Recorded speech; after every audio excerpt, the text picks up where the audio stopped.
যারা গণভবন চুরি করতে গিয়েছিল তারা সারা পৃথিবীর মানুষের কাছে বাঙালি জাতিকে একটি চোর বা চোরের জাতি হিসাবে উপস্থাপন করেছে। আমাদেরকে তারা সারা পৃথিবীর মানুষের কাছে লজ্জিত করেছে। বাঙালি জাতি যে একটা চোর বাটপারের জাতি, এটি এই কিছু সংখ্যক মানুষরা সারা পৃথিবীর মানুষের কাছে মানে জানিয়ে দিয়েছে। এর মধ্যে একজন ছিল কারিনা কায়সার। ঠিক আছে, তো আমি তার মৃত্যুতে উল্লাসও প্রকাশ করি না, আবার কোনো সুখও প্রকাশ করি না। আমার যুক্তি হচ্ছে, হিটলার যে সমস্ত মানুষদেরকে গণহারে হত্যা করেছিল, সেই সমস্ত মানুষের পরিবার পরিজনরা হিটলারের মৃত্যুতে কি সুখ প্রকাশ করবে নাকি উল্লাস প্রকাশ করবে? ফিলিস্তিনের গাজায় যে সমস্ত মানুষ, হাজার হাজার শিশু এবং নারীরা নেটুর হাতে গণ নিধনের শিকার হয়েছে, আজ যদি নেটু মারা যায় তাহলে কি তারা সুখ প্রকাশ করবে নাকি উল্লাস প্রকাশ করবে? বিষয়টা আমি আপনাদের কাছে সোপর্দ করলাম। এখন আসা যায় কারিনা কায়সার সহ আরো অন্যান্য জুলাই জঙ্গিদের ব্যাপারে।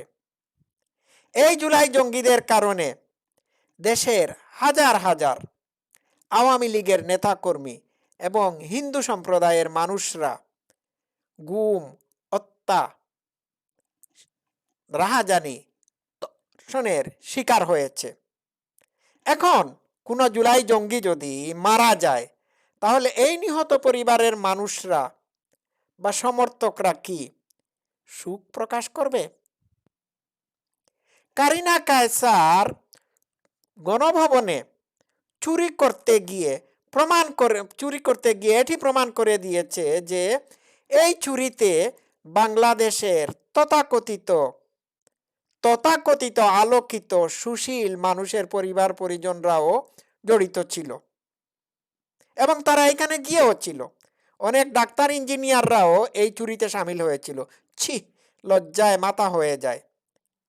যে দেশের বড় বড় মানুষেরা, প্রতিষ্ঠিত মানুষেরা চুরচামার, সেই দেশে আপনারা কি আশা করতে পারেন?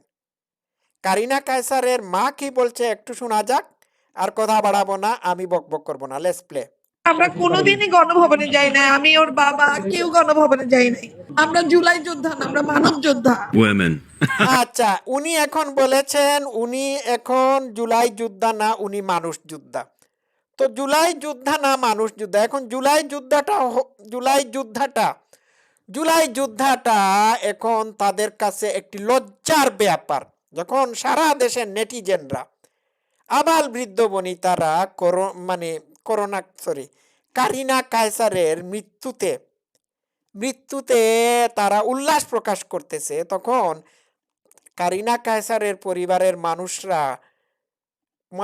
টের পেয়ে গিয়েছে। তারা বলছে যে তারা জুলাই যোদ্ধা না। এখন জুলাই যোদ্ধা হওয়াটাও মানে একটি লজ্জার ব্যাপার। মানুষের কাছে এই জুলাই যোদ্ধারা এখন মির্জাফরের মতো। এক সময় কেউ জুলাই যোদ্ধা বললে মানুষ তাদেরকে মারবে, ঠিক আছে?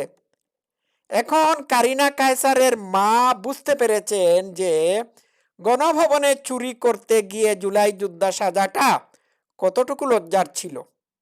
ঠিক আছে। এখন যারা জুলাই যোদ্ধা ছিল তারা নিজেদেরকে জুলাই যোদ্ধা পরিচয় দিতেও লজ্জাবোধ করতেছে। তো কারিনা কায়সার উনি বলছেন চুরি করতে যায় নাই। উনার আরেকটা বক্তব্য আমি প্লে করব। চুরি করতে যদি না গিয়ে থাকে তাহলে কারিনা কায়সার এইখানে কি বলছে শুনুন তো।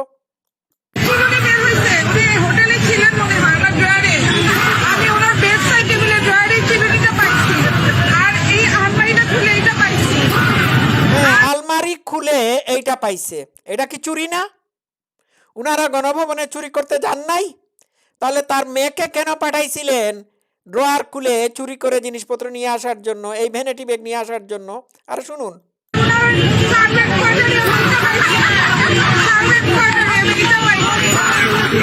গণভবনে পাবো।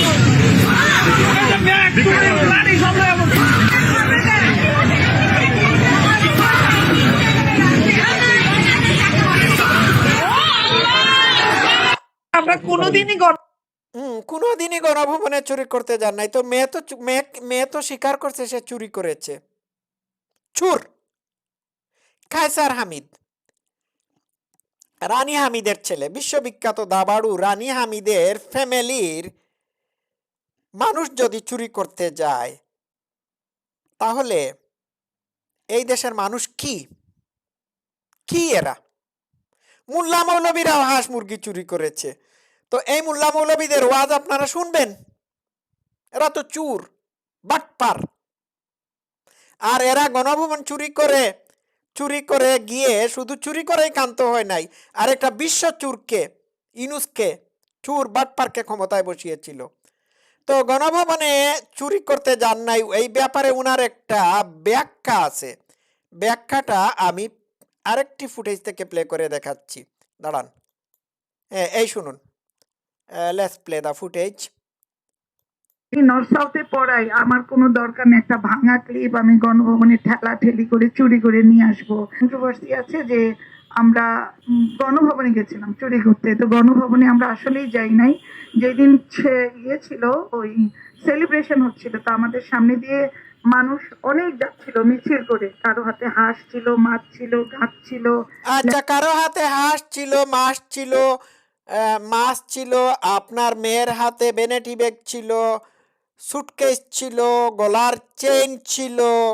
এইগুলো কি সেলিব্রেশন? কারো বাড়িতে গিয়ে লুটপাট করা কি সেলিব্রেশন হয়? How dare you! এইগুলো কি সেলিব্রেশন? এইগুলো যদি সেলিব্রেশন হয়ে থাকে, চুরি করাকে যদি সেলিব্রেশন বলে থাকেন, তাহলে তাহলে চুরিকে কি বলবেন? চোর তো চুরি করে যায় চুপিসারে, সেলিব্রেশন করে না। আপনারা এমন চোর যে আপনারা এটিকে সেলিব্রেশন বলছেন। বলবেনই না কেন? আপনারা তো সেলিব্রিটি। সেলিব্রিটিরা যখন কেউ চুরি করে, তখন এই চুরি হয়ে যায় সেলিব্রেশন। ঠিক আছে, শুনুন। ল্যাপটপ ছিল, ভাঙ্গা চেয়ার ছিল, যে সব গণভবন থেকে আসছে। সে আমাকে বললো তুমি যদি একটা বাসা থেকে কিছু নিয়ে আসতা। আচ্ছা, আছে তো আমার ব্যাগ, এই যে আমি নিয়ে আসছি ব্যাগ। একটা ক্লিপ দেখা বললাম, এই যে আমার ক্লিপ, কিন্তু এটা আমরা করি নাই। হ্যাঁ, তো আমাদের এই কত বড় মিথ্যাবাদী মহিলা, এটা নাকি করে নাই। মেয়ে স্পষ্ট তো বলেছে সে চুর। আচ্ছা শুনুন। ফান ভিডিওটা পাবলিক হয়ে গেছে এবং সেটার জন্য মানুষ অনেক অনেক নেগেটিভ কথা বলে। হ্যাঁ, মানুষ তো নেগেটিভ কথা বলবেই। আর এই নেগেটিভ কথা বলার কারণেই আপনারা এখন নিজেদেরকে জুলাই যোদ্ধা পরিচয় দিতে লজ্জাবোধ করছেন। বিষয়টা বুঝুন। তো এই দেশের মোল্লা মৌলবী, তথাকথিত সেলিব্রিটি, সুশীল, এরা সামান্য একটা কলমও চুরি করতে দ্বিধা করে না। বুঝতে পারছেন? তো একটা কথা আছে না, গ্রামের একটা কথা আছে না, চুরের মায়ের বড় গলা। তো ওই কারিনা চুন্নির মায়ের বড় গলা। সারা জীবন কারিনা লম্ফজম্প দিল, ওর কন্টেন্ট ক্রিয়েট করলো। কারিনার মা মৃত্যুর পরে বলল কারিনার কোনো ছবি উঠানো যাবে না, এটা শরীয়ত বিরোধী। তো জীবিত থাকা অবস্থায় কারিনাকে যে এত পুরুষ মানুষ দেখলো, তার এত ছবি দেখলো, এত ভিডিও দেখলো, এতে কি কারিনার মায়ের হুঁশ হয় নাই? ওই সময় কেন মানুষকে বলল না যে এইগুলো তুলবেন না ভাই, ছবি তুলবেন না আমার মেয়ের, এটা গুনাহ? বা তার মেয়েকে বস্তার ভিতর ঢুকিয়ে দিতে পারতো।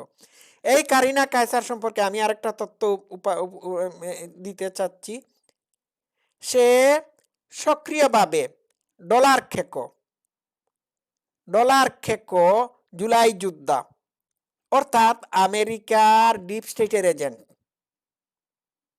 তার পিটার হাসের এবং তার ডোনাল্ড লু এবং রিজিম চেঞ্জার ডোনাল্ড লু এবং পিটার হাসের সাথে ছবি আছে। কি বুঝলেন? লিঙ্ক আপ করেন। আমার তো এখন বাইরের দেশের মানুষের সামনে দাঁড়িয়ে দাঁড়িয়ে কথা বললে পরে আমি লজ্জা বোধ করি।